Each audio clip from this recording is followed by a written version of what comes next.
Teja and I have been talking about this. We want to get your feedback on this. We know you aren't the biggest fans of the whole generational talk. My generation was better than your era. And all what are that you kidding? This is his favorite topic. He loves it. This is horrible. Like, why do we even talk about this? So for some of the Sixers fans that don't know about this, there was some chatter between Stephen A. Smith, Mad Dog, Rousseau, and JJ Redick about arguing about eras. It's a talk that I think happens multiple times a year. But multiple times a month. Yeah. Dominique Wilkins and Sam Mitchell took extreme offense to what JJ Redick said, and even went as far as to call him an idiot. Nick Van Exel and other players have jumped in to agree with Dominique Wilkins and Sam Mitchell, while other players like Gilbert Arenas have come out in support with JJ Redick, saying that there's no comparison, partly because guys today play basketball for 6 to 7 hours a day, and guys like Bill Laimbeer couldn't keep up with the guys today. So, Eric, that's a nice way of putting it. Really, it was. What did Gilbert say? I mean, he had like a long 2 or 3 minute, like pretty much tirade about how it's crazy that I think he said when you look back at Laimbeer's great defense. So you talking about Bill Laimbeer? Well, he was using him as he was using eras, but he was using Laimbeer as kind of like an example case. Okay. So he was saying Laimbeer was a great defender of his era, but his great defense was just fouling hard, is what he said. Pretty much. It wasn't great defense. It would all be called fouls. So we play within the rules at the time, which you could foul hard and play good defense, but that just wouldn't fly. And the guys now would essentially run circles around him because they're like on just another level of trained basketball players because they play around the clock, he said. So if Bill was playing now, Bill would not do that too? That's where people always stop with those thoughts. They never say if you took him out of a time machine and put him in now, would he for an hour a day and leave? He would be doing the same thing that everybody else does. Of course. Just like if someone went back to the 80s, they would be doing what everybody else did. Yep. Mm-hmm. Yep. That's why it doesn't make sense. There's also the whole money thing too, because I'm sure if you paid some of these guys $600,000 instead of $60 million, if they made $25 to $30 million a year, they could eat right, live right, and do all the stuff that they do too. Absolutely. Having a trainer and the shooting coach and all these other coaches, they can do the same thing. A fallen coach. No, yeah, fallen coach. Yeah, like have all that stuff. The fallen coach, you guys are just ecstatic about a fallen coach. I mean, that just makes you. Hey, last night he needed it, man. Him and Jaren Jackson was like a dance routine. They needed a choreographer to go over that stuff, dude. They kept falling over each other all night. But I don't really know. I mean, I guess everybody has their opinion, man. All I can say is like, I have no way of just saying the guys that played and like that I didn't really watch. Like I didn't play in the 80s, but I grew up and I watched those guys in the 80s. And so before I say that, are we talking about Magic Johnson couldn't play now? Or that's what I'm saying, are we just being selective?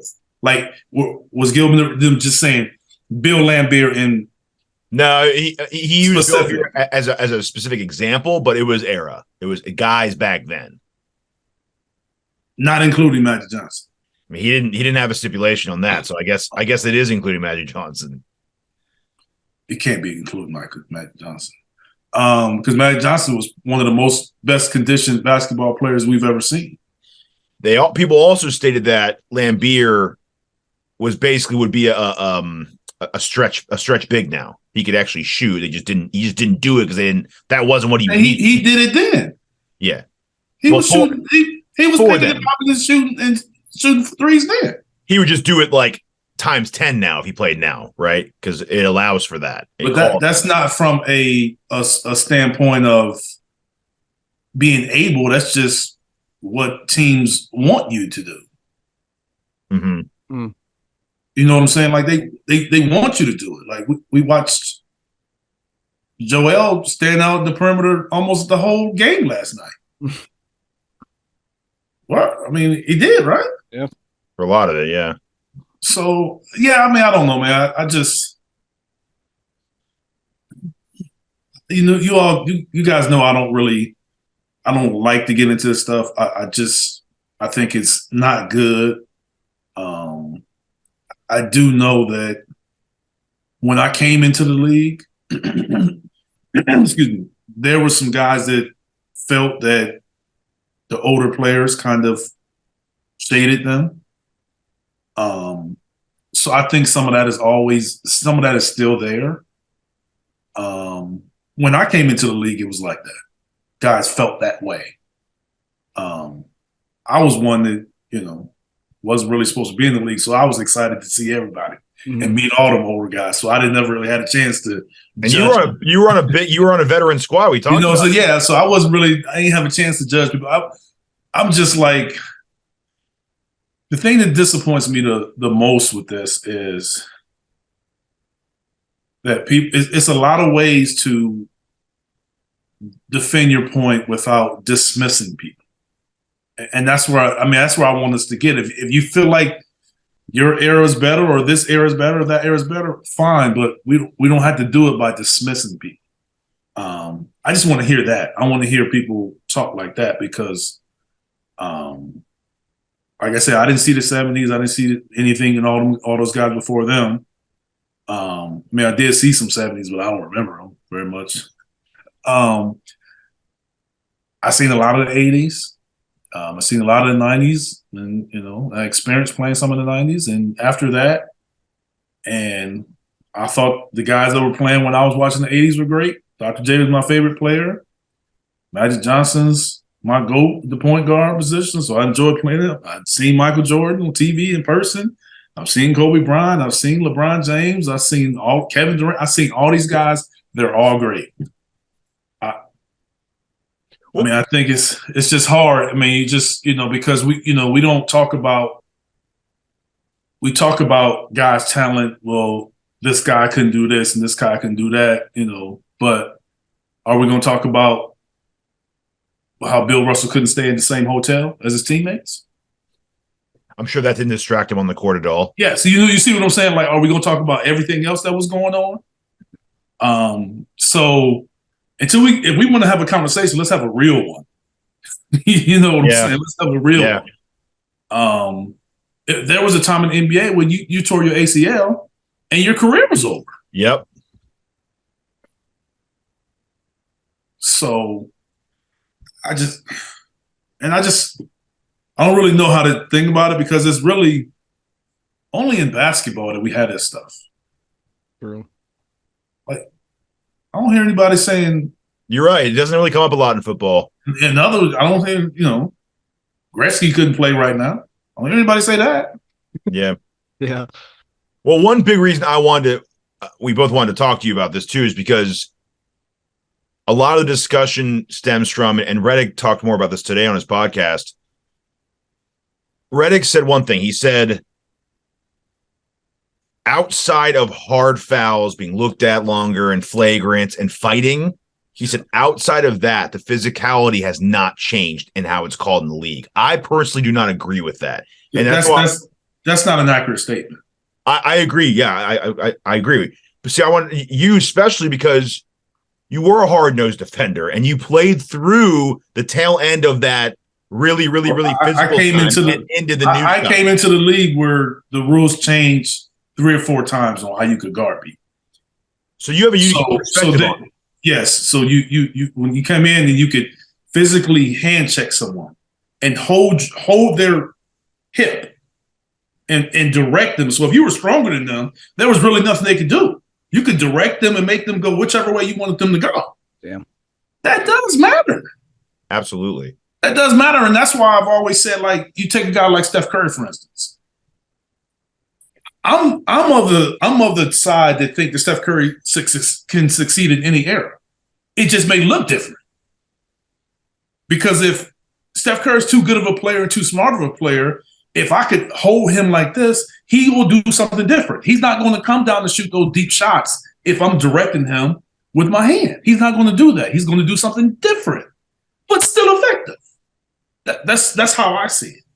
But to say that was it, no, it wasn't. I mean, you went from the hand check to the forearm to, guys could back you down. If they thought you were a weak defender, they could back you down. The rule changed from it was illegal offense. You couldn't have more than 3 guys isolated above the, so people didn't know that. Illegal offense, the illegal defense was different as far as where you could stand. If I was guarding a guy in the corner, I couldn't be in the paint without going to double the ball. So now you can go in the paint, you can help, and then you can come and release yourself out of the paint in any direction. Before, if you went in the paint, I had to go legally guard the ball, not just act like I'm doubling the ball. I had to really go all the way and double the ball if I took one step into the paint. No matter where I was. Now, and if I was guarding the guy up top, and he was on the weak side from the ball, I could not be in the paint, and I could not be on the other side of, the dot at the free throw line. So I had to be above the free throw line and on the other side of that dot. And if I stepped in the paint in any way, form, I had to go immediately double the ball. If I didn't double the ball, it was illegal defense. So it is different. It is. Totally. It is different. So that's where I just think, guys, the understanding of it, to say that it isn't different. It is different. So I don't really know what JJ said about Lambeer and all the other stuff, but to say is basically the same outside of that's not accurate, totally, yeah. That's not accurate, because it's I think from a standpoint of, in some ways it's accurate because you can't redirect and do some things, but it's a lot of things that you can't do. Like Steph will come off screens now, and when he came off those screens, the big was able to step out and actually hit him and redirect him. You can't do that anymore.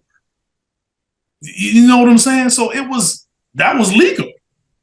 You could come out and kind of nudge him and hit him and knock him off course. So basically, whoever his defender was could catch up. Yep. And the screener could do the same thing to the guy that was guarding them. So all of that was cleaned up, and it was cleaned up really when people thought, or the NBA thought, that it wasn't good for television. That's what it was. Teams were winning, then they want to blame Pat Riley when he was with the Knicks. I mean, that's what you always hear when early mid 90s was the Knicks, when they came and all of a sudden they were going to the finals and scoring 80 points, and because nobody scored. And it wasn't because of the lack of talent. It was some very talented players on those teams. It was just hard to score. It was really hard to score. And that's from people learning how to take advantage of the rules that were put in place. Just like people do it now offensively, that they may, kind of cater to a rule that they know is there, or they step into a guy or lean into him because they know they can get a foul. It's the same thing. It was done defensively then. The rules were they're a lot more aggressive. You could be more aggressive defensively, and then you just cater yourself and cater your team to fit that rule. They do it now, but now it's a little more on the offensive end, where the rules are catered for the offensive guy to have more success. And guys that was been in the league and guys that are older and guys that's been through it understand what that was all about. I happen to be a guy that played, like I said, when all the rules changed. Yep. And I was a vice president in the Players Association. So I know I was in on those conversations about why they were doing it. I even sat on referee committees. Like, that's why they were doing it. They were doing it to score more, to be more exciting. That's why they did it. So if it wasn't necessary, if they didn't think if it wasn't helpful for the league, they wouldn't have changed it. But that's why they changed it. So to say that it's still the same, no, it's not. It's not still the same. They changed it for a reason. And I think they changed it, for me, in my opinion, for the betterment of the league. They did change it for the betterment of the league. But it was different.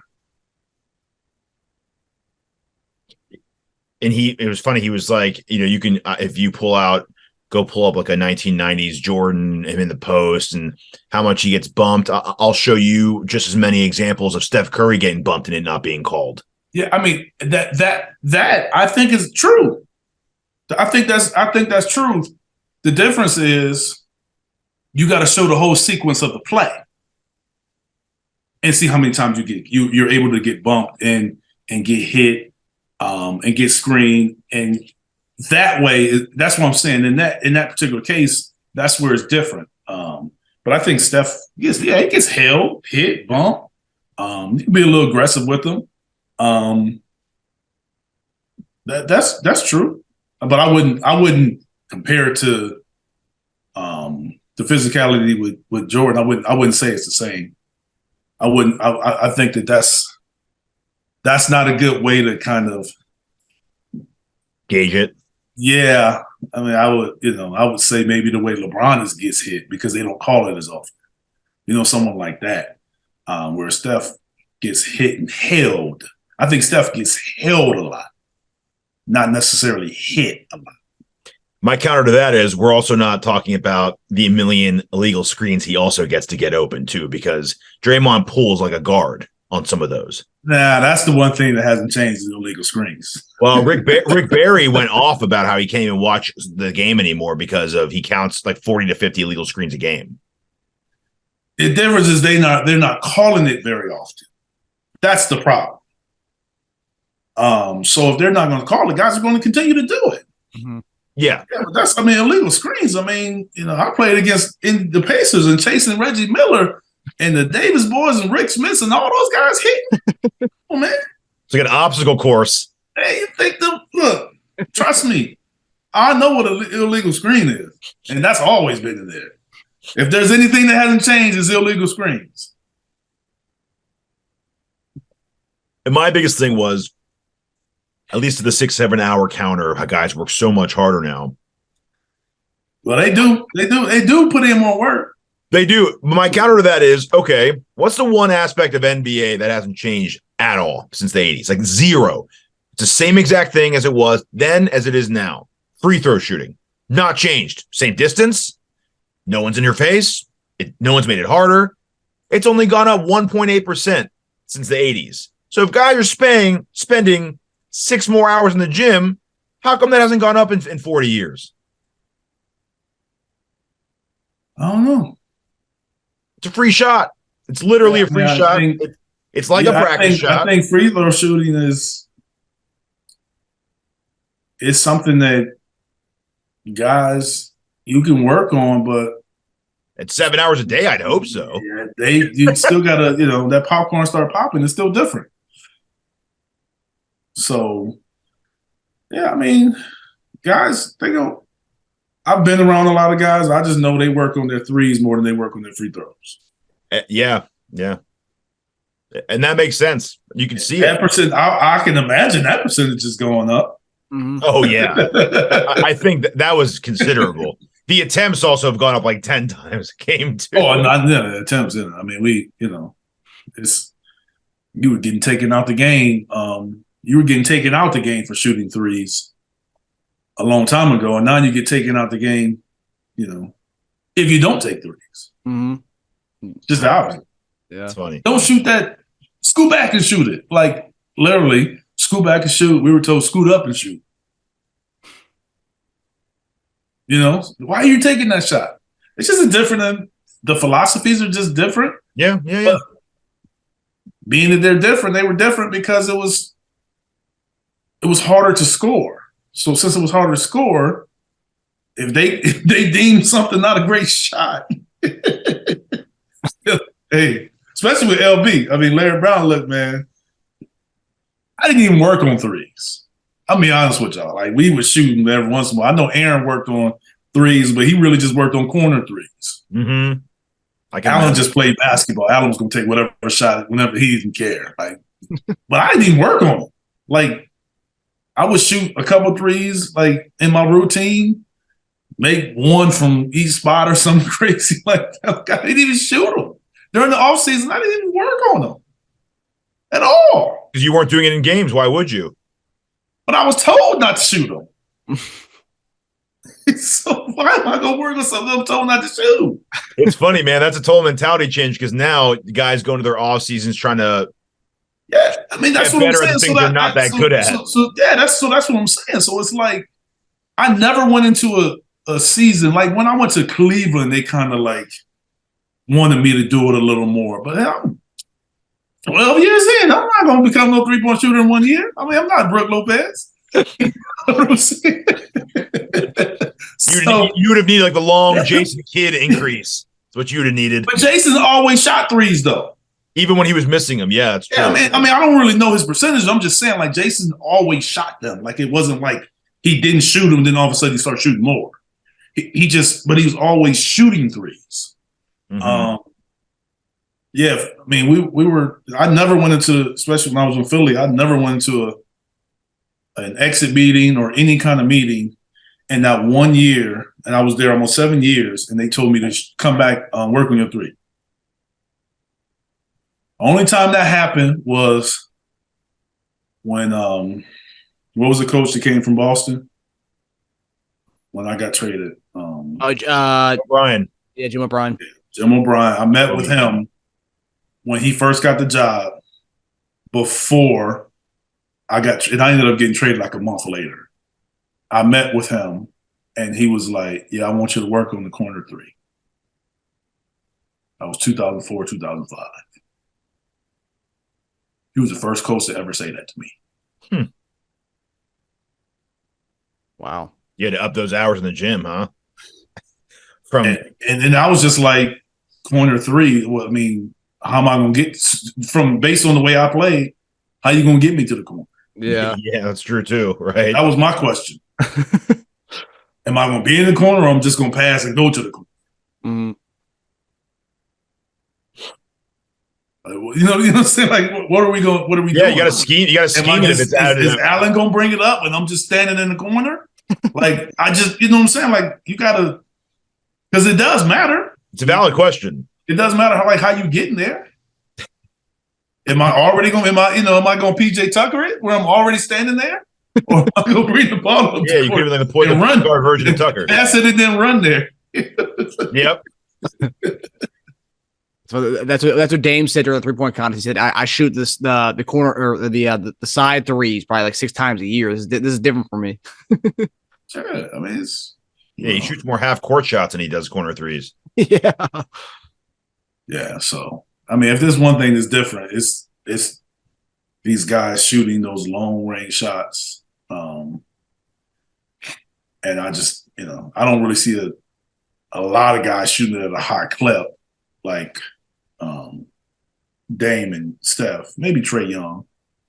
Yeah, I don't know if he really shoots as many as those guys. Buddy Hield too. I think he shoots like 11 or 12 a game or something. I haven't watched the Pacers outside of playing the Sixers, so I wouldn't know. Does he shoot them deep? I know Buddy shoots the three really good. Does he shoot the deep ones? I don't think he shoots deep. Halliburton shoots the deep ones. I've seen Halliburton shoot some really deep ones. Not Buddy so much. Yeah, Buddy shoots 9 a game. I don't know how deep the average. Halliburton kind of, I mean, he kind of steps into. He got a little sort of a set shot. He kind of he'll get it off, but I don't see him at the rate of those guys. Yeah. Am I wrong on that? Yeah, not like those guys. No, I'm talking about on the deep shots. I'm not talking about on threes. I'm just saying on the deep three, where you got to extend your defense. Before you can put your heel on the top of the key, then you can put as a defender, and then you put your heel, in front of the 3-point line. Now you put your heel on top of the 3-point line, and with them, it got to be even higher. You know what I'm saying? Like if I'm guarding Steph, or I'm guarding Dame, Trae, based on me watching, I know that my heel got to be way higher than as a defender, which makes him tougher to defend because you got to play so much more room. But that's where help defense comes in. Yeah. Yeah, Lillard leads the league 11 a game. Yeah. We knew you'd like that question, Eric, so we wanted to give it to you. Yeah, I didn't answer it, but thank you. We worked through it though. There are definitely some aspects. The whole physicality thing, I think you did a good job, and you have a good perspective on that because of your playing style and the years you played through. It changed my whole career. Yeah, it changed like during my career.